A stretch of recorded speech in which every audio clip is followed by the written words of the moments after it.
Vamos a abrir la escritura en Números 11.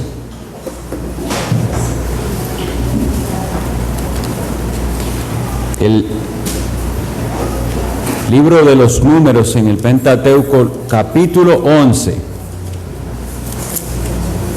Vamos a leer este capítulo prestando mucha atención porque luego voy a hacer referencias a toda la situación que ahí se presenta y tratar de aplicarlo a la lección de hoy, que es la lección número 8 del curso Instrumentos en las manos del Redentor. Números capítulo 11. Aconteció que el pueblo se quejó a oídos de Jehová, y lo oyó Jehová, y ardió su ira, y se encendió en ellos fuego de Jehová, y consumió uno de los extremos del campamento. Entonces el pueblo clamó a Moisés, y Moisés oró a Jehová, y el fuego se extinguió. Y llamó a aquel lugar Tabera, porque el fuego de Jehová se encendió en ellos.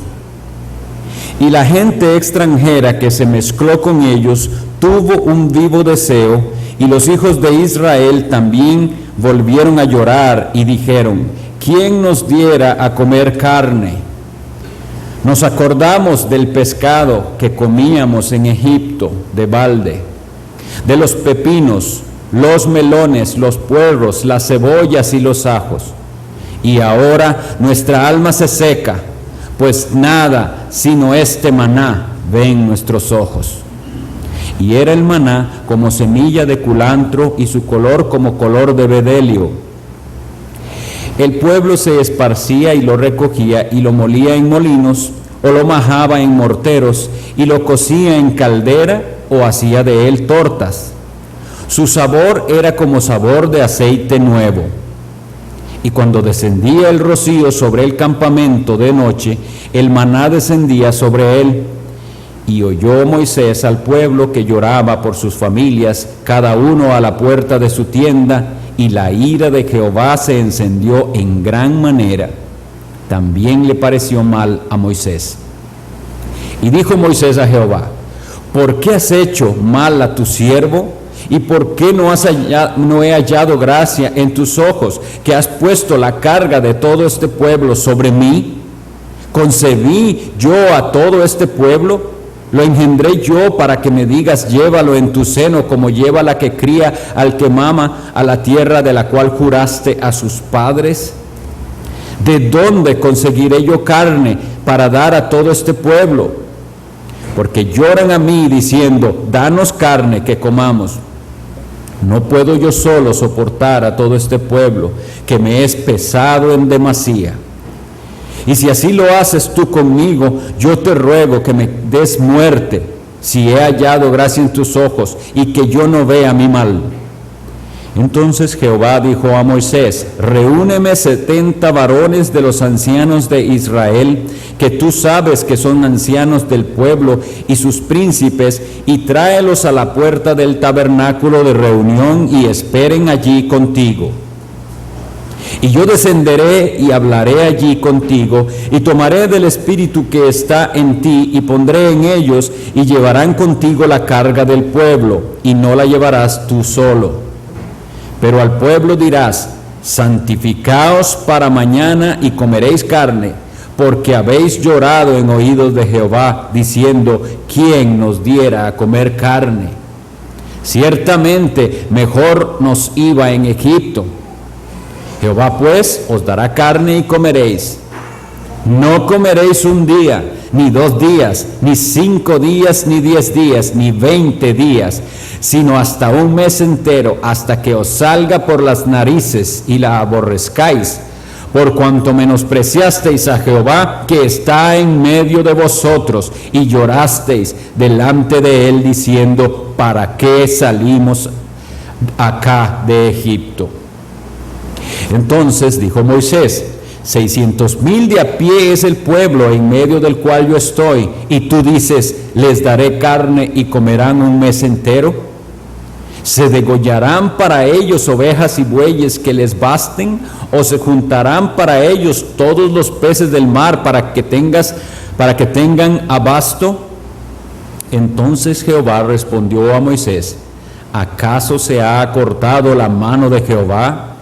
Ahora veréis si se cumple mi palabra o no.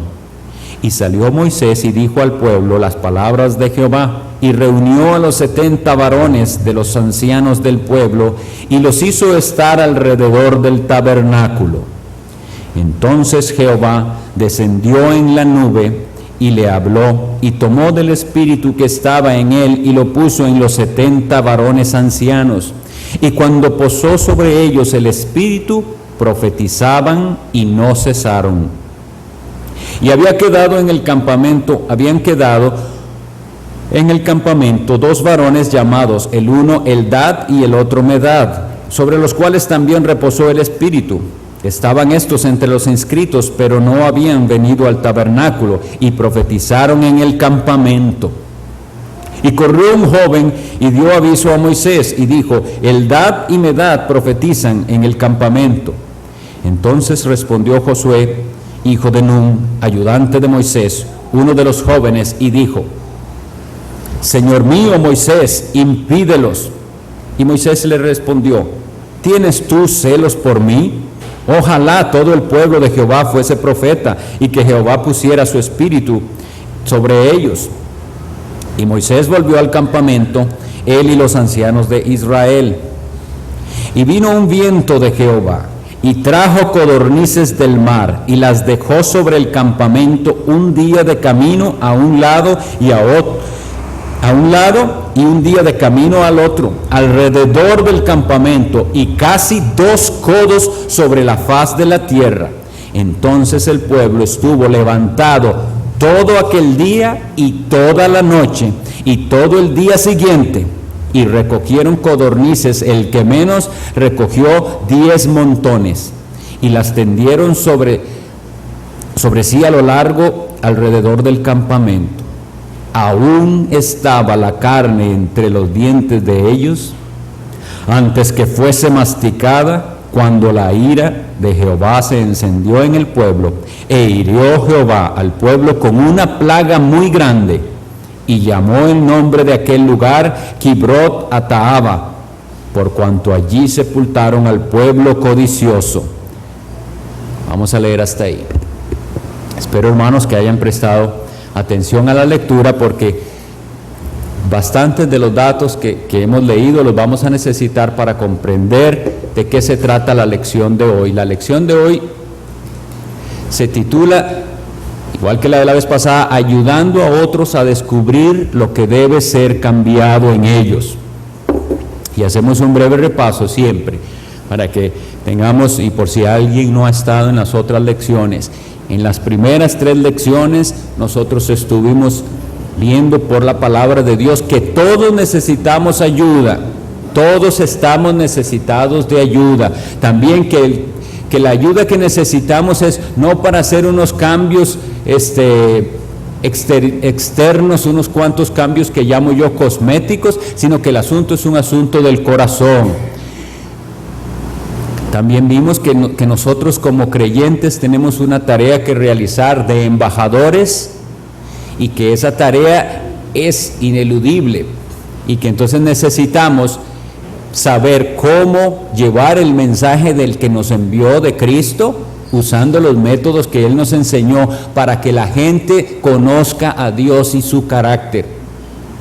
Esta labor de embajadores incluye el encarnar el amor de Cristo, así como Cristo se humilló y se hizo como nosotros para la obra de la redención. Nosotros vamos a seguir su ejemplo, poniéndonos en el lugar de aquellos a los que necesitan ayuda, porque queremos ayudarles, sabiendo que solo Dios puede cambiarles, y nosotros vamos a ser solamente instrumentos en ayudarles. Para la lección de hoy, como siempre, tenemos 3 elementos. El concepto que vamos a repasar es que el ministerio personal, es decir, nuestro servicio a Dios, no tiene que ver solo con lo que sucede, sino en cómo interpretamos lo que está sucediendo. En cuanto al ministerio del que estamos hablando, es un ministerio de ayuda, cómo ayudar a otros. Es necesario interpretar correctamente las circunstancias, no solo tener datos. Personalización, debemos aprender a pensar bíblicamente con respecto a nosotros mismos y a las personas a las que el Señor pone alrededor nuestro. Sin olvidar esto, el Señor Dios soberano es el que nos tiene donde nos tiene. Él es el que nos rodea de las personas que estamos rodeados. Eso no son casualidades, no son coincidencias. Entonces tenemos que pensar bíblicamente al respecto de nuestra situación y de la de ellos, porque si no caeríamos en la misma actitud que tiene cualquier consejero no cristiano. Quieren ayudar con sus opiniones, con los puntos de vista de la psicología, de la sociología, etc. Nosotros debemos aprender a pensar bíblicamente. Y la relación con los demás es que seremos instrumentos de cambio y ayudaremos a otros a pensar bíblicamente sobre su situación, sus relaciones, sus pensamientos, motivos y conducta.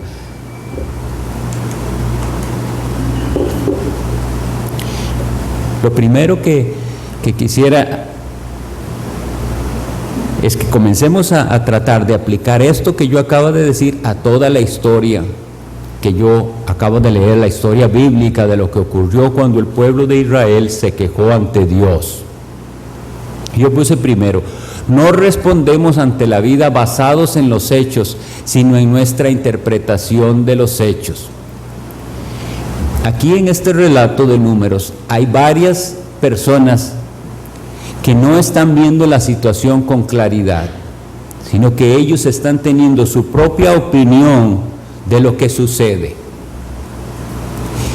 Lo mismo sucede en nuestro alrededor y nosotros tenemos que ayudar a las personas a conocer cuál es su verdadera situación, investigando un poco de su pasado, conocer su situación presente y conocer cuáles son sus motivaciones a futuro. Segundo, pretendemos ayudar a otros sin prepararnos. Eso es muy importante, hermanos. Voy a decirlo en cuanto a nosotros los que predicamos o enseñamos la palabra de Dios, o los que alguna vez han dado una lección bíblica de escuela dominical. Nadie va a llegar a presentarse a dar la lección sin haber hecho un estudio, ¿verdad? Ha estudiado el tema, se prepara en el tema para presentarlo y ora al Señor. Eso lo hacemos porque sabemos que es necesario, no puedo llegar a improvisar. Pero pensemos esto, ¿cuántas veces nosotros aconsejamos de forma improvisada? No hacemos un alto para escuchar bien, para recoger los datos que necesitamos realmente saber y para prepararnos y para orar y luego aconsejar. Somos prontos en aconsejar y si lo hacemos así, muy probablemente lo estamos haciendo basados en nuestra opinión o en nuestra experiencia personal, no bíblicamente. Entonces, aquí es donde ocurriría algo muy triste, que es que si el ciego guía al ciego, dice el Señor Jesús, ambos caerán en el hoyo. Nosotros nos enfrentamos a una situación en la que una persona cerca de nosotros necesita ayuda y pronto le estamos diciendo qué hacer y qué no hacer, involucrándonos en ayudarles, pero tenemos que hacer un análisis porque puede que yo mismo no sepa y entonces yo soy tan ciego como la persona a la que le estoy tratando de ayudar. Ambos vamos a tropezar, pero si yo quiero servir al Señor ayudando a otra persona, voy a ir a la palabra de Dios, a hacer un análisis claro de esa situación, de esa persona, y luego con oración podré ayudarle. Si no, será esto, ciegos guiando a ciegos. No debe ser así. Algo que tenemos que entender, que siempre se da, aunque no lo reconozcamos, que siempre estamos influyendo en otras personas. Siempre lo hacemos. Siempre estamos influyendo porque siempre estamos dando nuestra opinión, aprobación o nuestro rechazo hacia lo que alguien hace. Desde la cosa más básica hasta el cómo vestir. Si tenemos un comentario, te queda bien, no te queda bien, se te ve mal, ya estamos de alguna manera influenciando a alguien a hacer o no hacer algo. Y así, en cuanto a comer, en cuanto a hacer todas las cosas, siempre influenciamos a alguien con nuestras palabras. Lo que decimos nosotros afecta a esas personas. Entonces, si esto es así, y si lo reconocemos, vamos a ser muy cuidadosos, porque nosotros tenemos la intención, si somos seguidores de Cristo, de sí influenciar, pero influenciar para bien, influenciar para ayudar. Una vez más, eso se hace si aprendemos a pensar bíblicamente. Vamos a la historia de Números 1. Hay casos que, si me da tiempo, ahorita se los voy a compartir, casos que el autor presenta, casos reales de problemas familiares o de problemas que otras personas han pasado, pero quisiera concentrarme inicialmente en el caso bíblico. Nosotros, cuando vamos a ayudar a alguien, necesitamos tener un trasfondo histórico de la persona a la que vamos a ayudar. No podemos opinar ni tratar de ayudar a alguien del cual no sabemos algo de su pasado. Nosotros, como veíamos la vez anterior, pensamos a veces que conocemos a los que nos rodean y no los conocemos. Conocemos algunos datos de ellos, incluso a veces entre la misma familia. Usted puede creer que conoce a su hermano o a su hermana, y no, usted lo que conoce es ciertas cosas, pero hay mucho que no ha compartido, mucho que guarda en su corazón, muchos secretos, muchas cosas que han ocurrido y no las ha compartido y son parte de su pasado.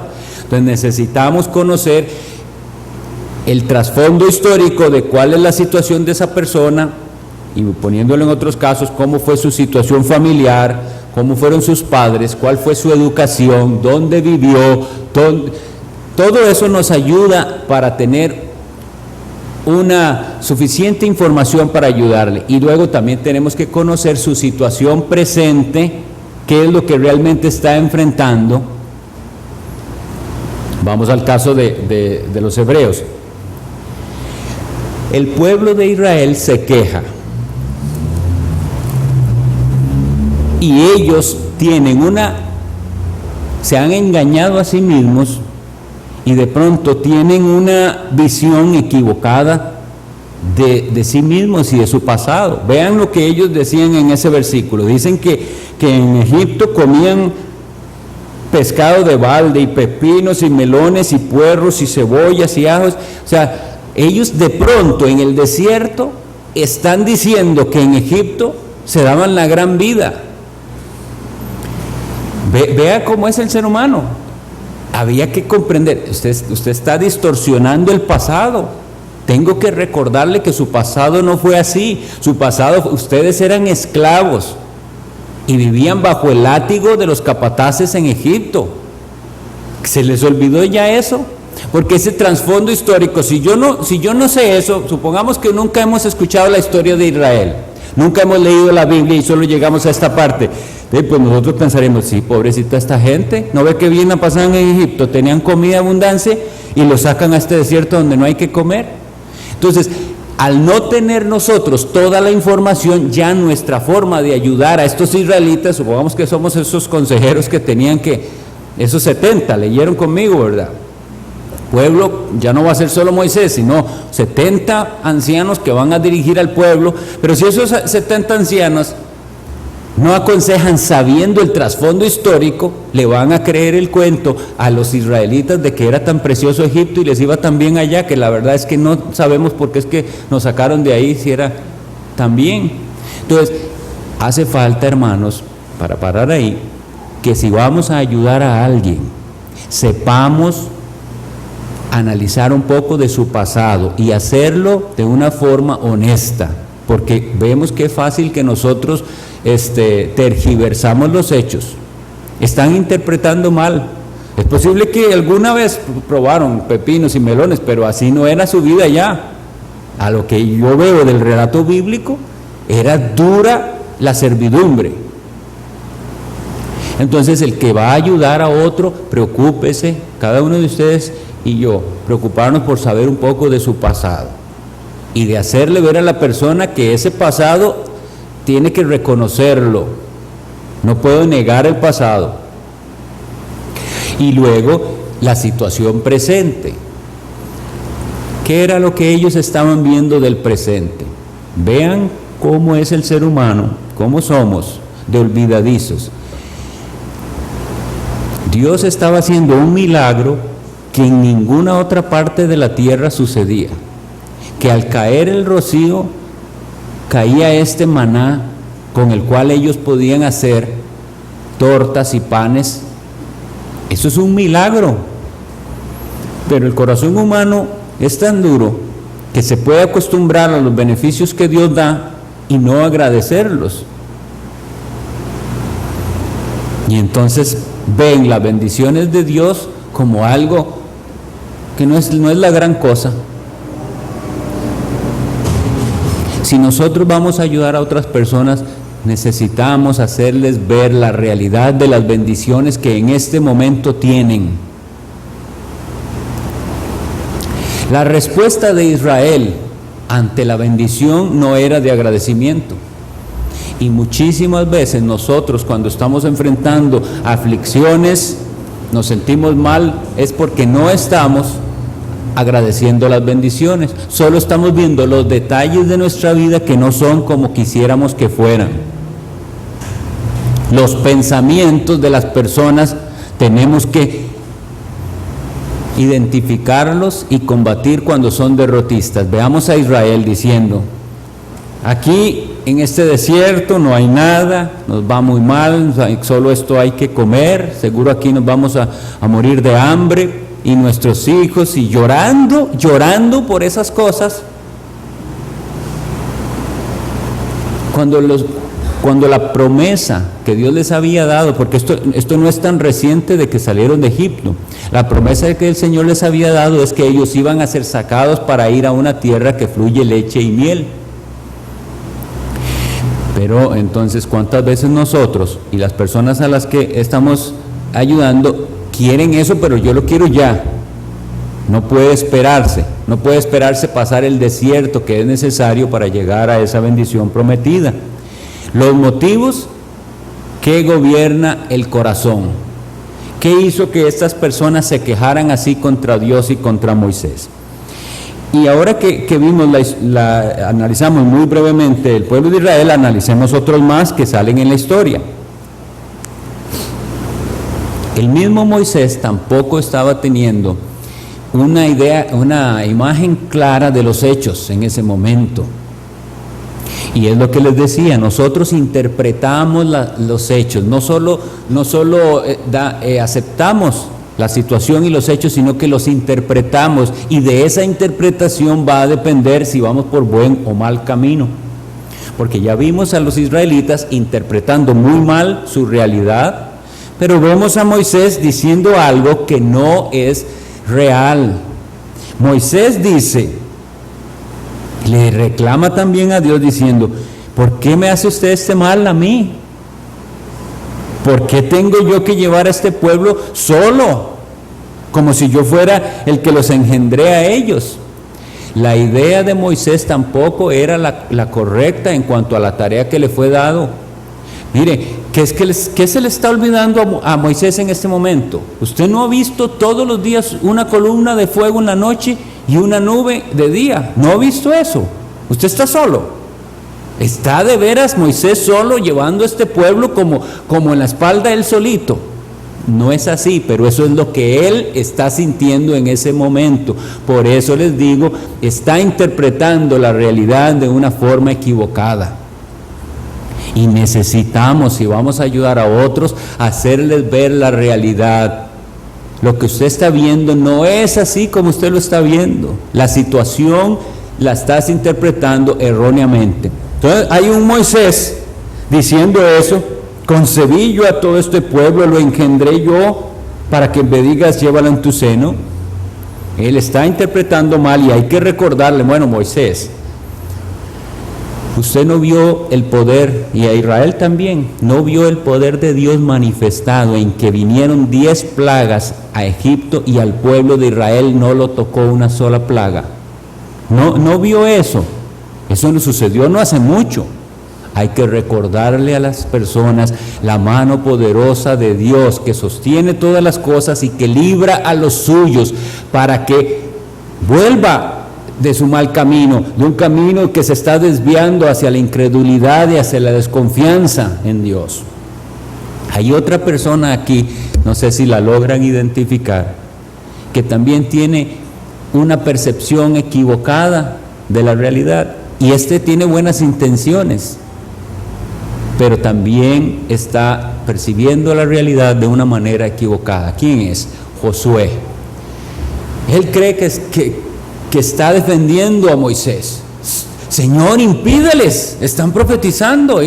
¿Cómo van a hacer si aquí el único que tiene que profetizar es Moisés? Y ya Moisés, con una mejor tal vez perspectiva, le dice: ¿tienes celos tú por mí? Que todo el pueblo de Jehová fuera profeta. Entonces, él igual, pensemos esto, porque no siempre las personas a las que vamos a ayudar están equivocadas con una mala intención. Más bien, la mayoría de las veces es con una buena intención, pero la intención, como vemos, no nos sirve. Una buena intención, como dice un dicho que creo bastante certero: el camino al infierno está lleno de buenas intenciones. Hay que aprender a pensar bíblicamente. Josué, ¿qué hay en tu corazón? ¿Por qué es que le preocupa que haya más profetas? ¿Qué es lo que te duele de eso? ¿No es mejor que todos tengan el Espíritu de Dios? ¿No se alegra más bien usted de eso? Y él pensando que Dios impida eso, que no pase eso, pensando que está siendo leal a su líder, a su jefe, al hombre de Dios. Como ellos, muchos de nosotros podemos tener una actitud muy equivocada ante los problemas. Y entonces los motivos, nos tenemos que concentrar y decir: ¿qué es lo que hay en mi corazón en esto? ¿Es la gloria de Dios? ¿Estoy interesado por la gloria de Dios o solo mi bienestar? Esa persona a la que estoy ayudando, ¿de alguna manera está tomando en cuenta a Dios y su gloria, o lo que le interesa es su bienestar? Muchas veces, esto lo digo por experiencia conocida, hay padres que han pedido consejo y ayuda con sus hijos jóvenes que se descarrían digamos que en vicios, en drogas o en alguna pasión juvenil. Y eso es lo que les mueve a pedir ayuda. Por favor, ayúdenme, mis hijos están descarriados en esto o en aquel vicio. Y sin embargo, esos mismos padres, si esos hijos son bien portados en ese sentido, y si van a la universidad y si sacan su carrera, puede que no se interesen nada en las cosas de Dios, que les parece que no necesitan ayuda para esos hijos. ¿Cuál es la perspectiva? Es una perspectiva completamente mundana la que hay en las personas. Entonces, los hijos, mientras estén medianamente bien portados y vayan surgiendo en la vida, como dice la gente, entonces eso se da por bueno y suficiente, y se da como por bendición de Dios. Todo por no tener una perspectiva bíblica. Qué triste es pensar eso, que los padres muchas veces tengamos unas prioridades tan equivocadas, que nos interesa más cómo le va al hijo en la escuela y en el colegio y cuáles son sus notas ahí, que si está creciendo en la gracia y el conocimiento de Cristo. Eso es el caso. Entonces, tal vez después lo podemos leer cada uno y volver y revisar los elementos que vamos viendo de esta clase. Pero entonces hay que analizar la actitud del pueblo, la actitud de Moisés y la actitud de Josué, y veremos que los tres grupos estaban confundidos y con una percepción equivocada de la realidad. Hay un caso de una mujer que se presenta a la oficina del pastor para comentar sus graves problemas con su en su hogar. Y cuenta una serie de cosas que son casi increíbles para el pastor, de reconocer que eso pueda estar pasando en un hogar cristiano. Y él comienza a hacer el análisis, los distintos trasfondos del cual viene Sharon y su esposo, y él necesita saber un poco de eso. Si nosotros vamos a ayudar a una pareja, vamos a necesitar un poquito saber de dónde es él, de dónde viene, más o menos cómo fue su ambiente familiar, y de dónde es ella y cuál fue, porque eso va a hacerles difícil la convivencia. Pero Sharon viene, esta persona, y describe toda la situación, y después le dice al pastor: bueno, yo le cuento todo esto porque mi esposo es el que necesita ayuda, yo estoy bien. Y esa es la actitud de muchos. En un problema son todos los demás los que tienen que cambiar, son todos los que me rodean los que están mal en alguna forma, excepto yo. La disposición de cambiar tenemos que tenerla todos. En alguna mayor o menor medida todos tenemos algo que debe ser cambiado. Y si no reconocemos esto, los problemas no se van a poder solucionar. Cuando vamos a analizar una situación, tenemos que llegar a determinar con claridad cuál es esa situación, para no estar pensando que el problema es lo que no es el problema. ¿A qué me refiero? Recuerdan que hace unas lecciones atrás les daba el ejemplo de un joven que estaba teniendo o que estuviera teniendo problemas en su colegio, sea con sus compañeros, sea con sus profesores. Si sus padres no analizan el problema correctamente, fácilmente culparán a sus compañeros y a sus profesores, que son malos y en diversas maneras, y lo que harán es la solución fácil de cambiarle a un colegio diferente. Pero como el problema estaba en el corazón del joven, en su forma de entender, en su forma de relacionarse con los demás, el problema se volverá a presentar en el siguiente colegio. Algunas veces la lección fue aprendida, porque él mismo dentro de sí sabe que tuvo actitudes incorrectas en el otro colegio que le trajeron problemas, y en el nuevo colegio va a procurar minimizar eso. Pero mientras él no comprenda esto, la situación volverá a suceder. Lo más sano es reconocer cuál es la raíz del problema. Cuando se presenta el problema, tenemos que preguntarnos cómo estamos respondiendo ante el problema. Si nosotros lidiamos con un pecado o alguien, les voy a dar ejemplos conocidos. Un hombre que está visitando secretamente nightclubs o club de desnudos o eso que hoy es tan frecuente por toda parte ahí en San José. Y él sabe que está mal y lo hace secretamente, y eso le hace sentirse muy mal y su conciencia se mancha cada vez que sucede esto.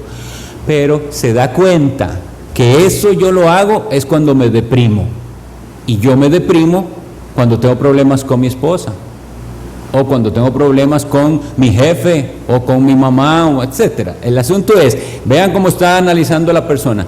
Yo veo que yo caigo en esto cada vez que me deprimo, pero yo me deprimo por culpa de ellos. Al final yo transferí todo el problema hacia otros. Entonces los malos son la esposa o los hijos o la mamá o el jefe. Ahora bien, vean lo grave de esto. ¿Esa persona cae en ese pecado a raíz de esa depresión? Probablemente que sí. Eso ya es un reflejo. Siempre que me siento en esta circunstancia, caigo en esto. Ahora bien, como nosotros tenemos que aprender a vivir de cara al juicio, pensemos que hoy es el juicio final. ¿Será esa una excusa que Dios aceptará como válida? Yo no puedo dejar esto, Dios mío, porque usted ve con la clase de esposa que tengo, la clase de hijos. Usted ve a mi jefe cómo me atormenta. ¿Será eso una excusa que Dios aceptará como válida para el pecado que él comete? No.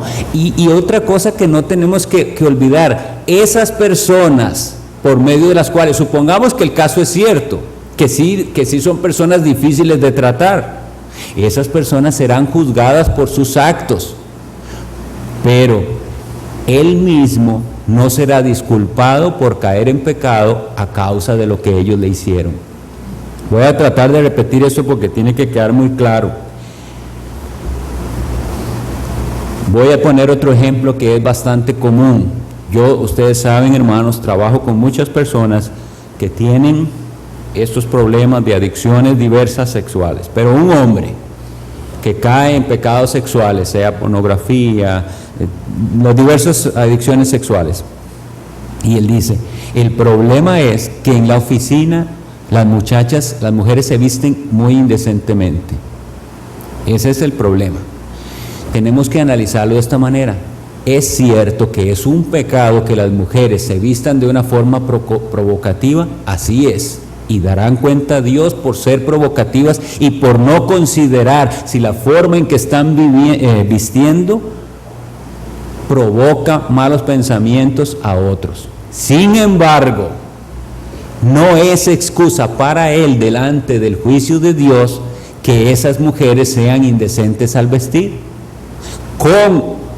Con buena o mala ropa, él debe guardar su mente y su corazón solamente para su esposa y en pureza si es soltero.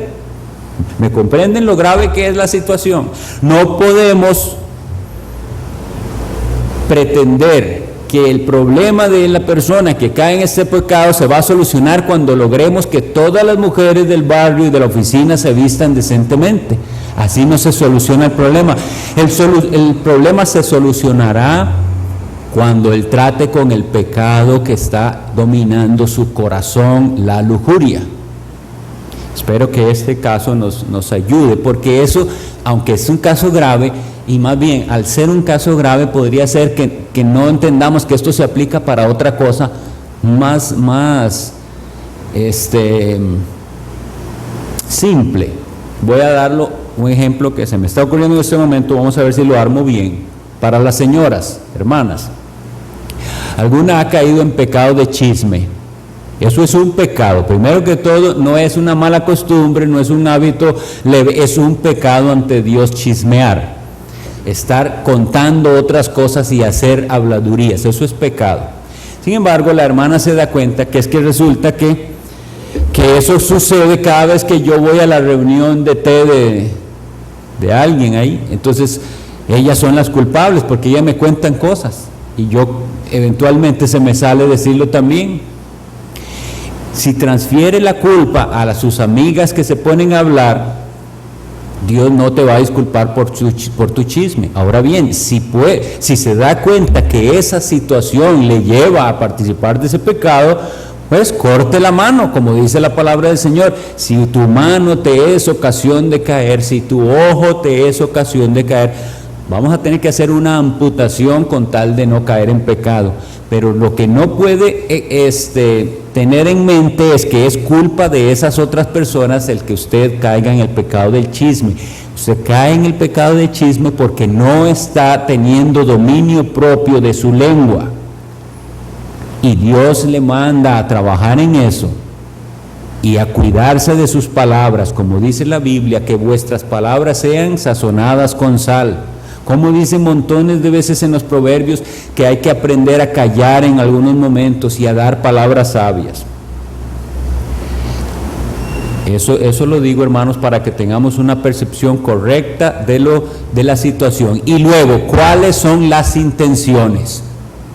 Mientras las personas no tengan la motivación correcta, no podrán salir adelante. Podemos ayudar a un alcohólico a dejar de tomar y darle una serie de razones por las cuales él no debe darse a la bebida y abandonar ese vicio. Y las razones pueden ser buenas en un sentido. Vea que usted va a perder su hogar si sigue llegando borracho, vea que usted financieramente se va a llegar a la quiebra, vea que su misma salud, y eso todas son razones que hay que tomar en cuenta, pero mientras la razón por la cual ese hombre tiene que dejar la bebida no sea entender que su pecado le aparta de Dios y que es una ofensa a Él, no estamos actuando bíblicamente. Hermanos, yo digo esto porque necesitamos que el ejército de los cristianos tengamos un pensamiento bíblico y no estemos copiando la forma en que aconseja el mundo, los psicólogos llamados cristianos, etc. La gran pregunta entonces para hoy, siempre ponemos una sección que se llama así, es: ¿estamos tomando tiempo para organizar la información y poder dar la ayuda apropiada? Así como hicimos en el caso de Israel, de Moisés y de Josué, nos fue necesario leer todo el capítulo, pero eso no era suficiente. Si nosotros nunca hubiéramos leído la Biblia, no estamos capacitados con solo ese relato para dar un consejo ni a Josué, ni a Moisés, ni al pueblo. Tendríamos que ¿qué? Leer qué pasó desde antes. Lea lo que los 400 años que estuvieron en Egipto esclavos, lea las plagas de las que el Señor les libró y mostró su gran poder, lea cómo abrió en dos el mar, lea todo eso, y eso te va a dar un trasfondo para que entonces entienda la clase de personas con la que está tratando.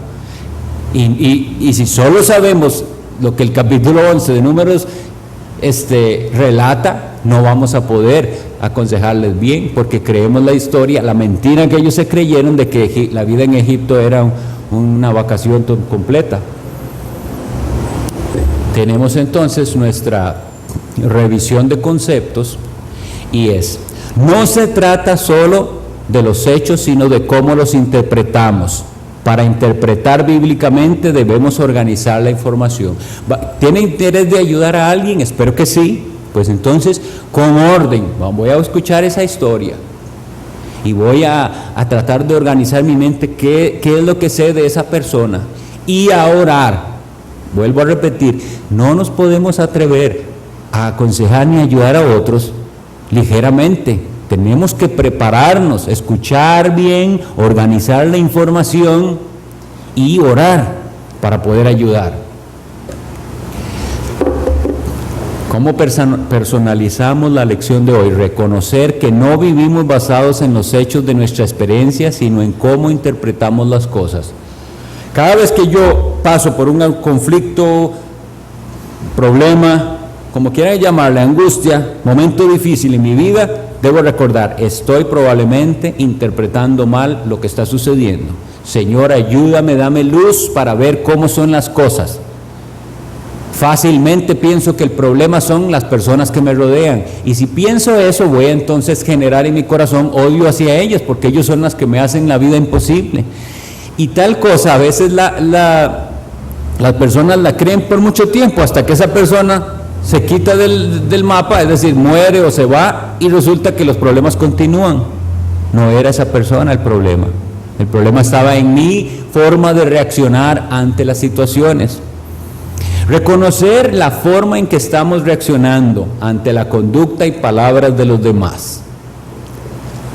No seamos olvidadizos, y ojalá pudiéramos hacer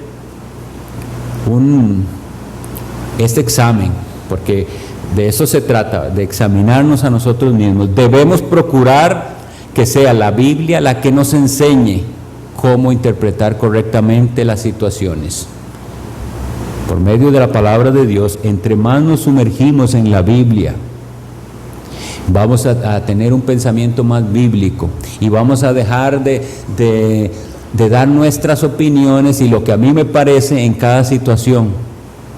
Y ya nosotros no hablamos casi de que a mí me parece que lo que tienes que hacer es eso, sino, hermano, yo veo en la Biblia tal y tal principio. Así es como nosotros deberíamos hablar. Si nosotros hablamos con la autoridad de la Biblia, todo va a cambiar. La relación con otros. Podemos ayudar a otros si aprendemos a ver sus vidas según los principios bíblicos. Debemos tomar tiempo para recoger la información necesaria y al escuchar a otros debemos preguntarnos, ¿qué enseña la Biblia en una situación así? Dios nos dio a nosotros un ministerio para realizar. Hermanos, somos embajadores en nombre de Cristo. Esta tarea no es que si usted quiere o no, porque si no quiere es porque no es cristiano. ¿Me entienden? El cristianismo no es algo, como en muchas otras partes se ha predicado, que usted tiene opciones. Usted puede ser salvo, porque y eso lo interpretan con solo hacer una oración de fe y venir a la iglesia o unas breves prácticas piadosas, con eso ya es salvo. Y después, si quiere un nivel mayor, entonces venga a este otro grupo de los consagrados. Tal cosa no es bíblico. Todos los llamados de su nombre fueron creados para su gloria. Así dice a Isaías el Señor: los llamados de mi nombre para mi gloria los he creado. De manera que usted y yo, si nos profesamos hijos de Dios, creyentes en Jesucristo, toda nuestra vida es para su gloria, y la tarea que se nos asignó es la de ser embajadores de Cristo. Estamos en estas lecciones aprendiendo a ser instrumentos en las manos del Redentor. Que el Señor nos conceda luz para entender estas lecciones, y que también cuando estemos orando tengamos un breve espacio en nuestra devoción personal en la que hagamos un pequeñito repaso de qué fue lo que aprendimos. Hágalo, ahí paro, voy a recordar la lección, fue esto y esto y esto, y luego que lo recordamos brevemente, pidamos el auxilio al Señor para que por medio de su Espíritu Santo podamos aplicar esas verdades bíblicas a nuestra vida diaria. Que el Señor les bendiga, hermanos.